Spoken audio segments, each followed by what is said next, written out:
Fulka rotis or chapatis without oil is a popular Indian bread that can be enjoyed with any side dish of your choice.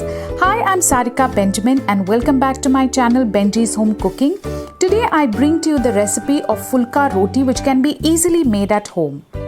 To make the fulkas, I've taken 3 cups of wheat flour and 1 cup of water. For best results, you can use warm water. Now, the quantity of water generally depends on the quality of wheat flour.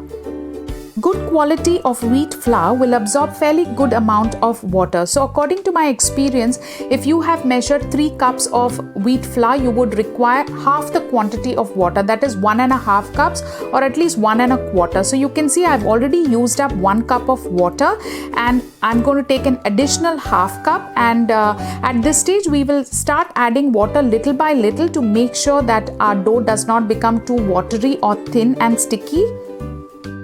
Kneading is a very important technique in getting good soft fulka rotis.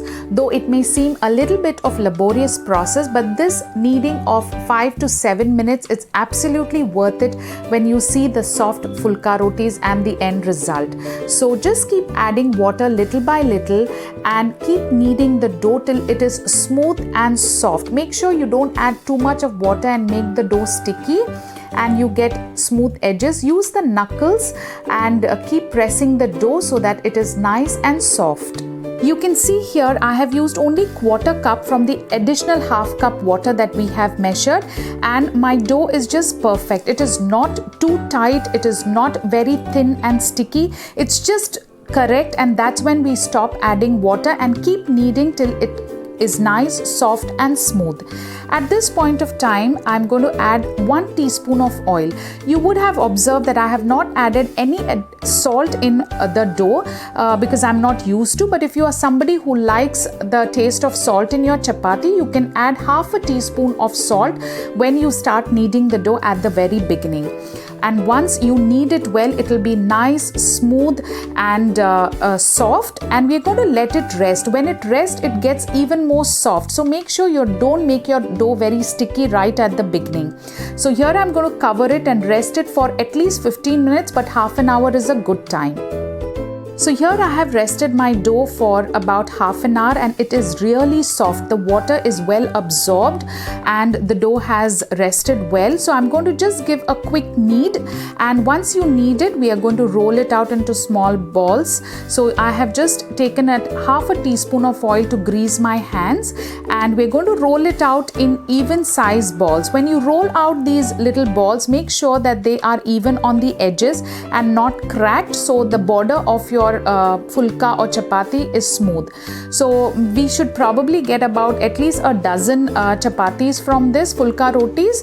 So we'll first roll out all the balls, and you can see here I've got about medium size 14 chapati balls ready.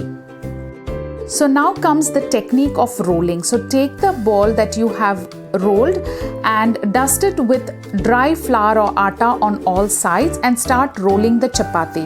Now the biggest mistake is when we start rolling the chapati, we should never press at the center, but we have to roll it only on the sides. Keep the hand very light as you hold the rolling pin and start rolling on the sides, and you will see that the chapati starts moving around on its own. You don't have to handle it and turn it and do all those things. Just dust it with atta, keep your hand light and roll it on the sides, and you will get a fairly round shape. Even if you are doing this for the first time, I can assure you, if you follow this technique, a nice thin chapati, a round chapati is possible.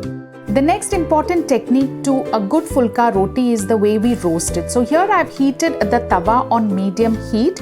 Once the tawa is hot enough, I have put the chapati on the tawa and keep the flame on medium. At this stage, you don't need to keep it on high, and let the chapati cook for about 10 to 15 seconds, not more than that. And once the chapati has cooked from one side for about 10 to 15 seconds, we are going to flip the side. Once we flip the chapati, the side touching the tawa, we are going to roast it till nice brown roasted spots appear. Meanwhile, we will roll the other chapatis. Remember, the rolling technique is very important. Just keep your hand light on the rolling pin.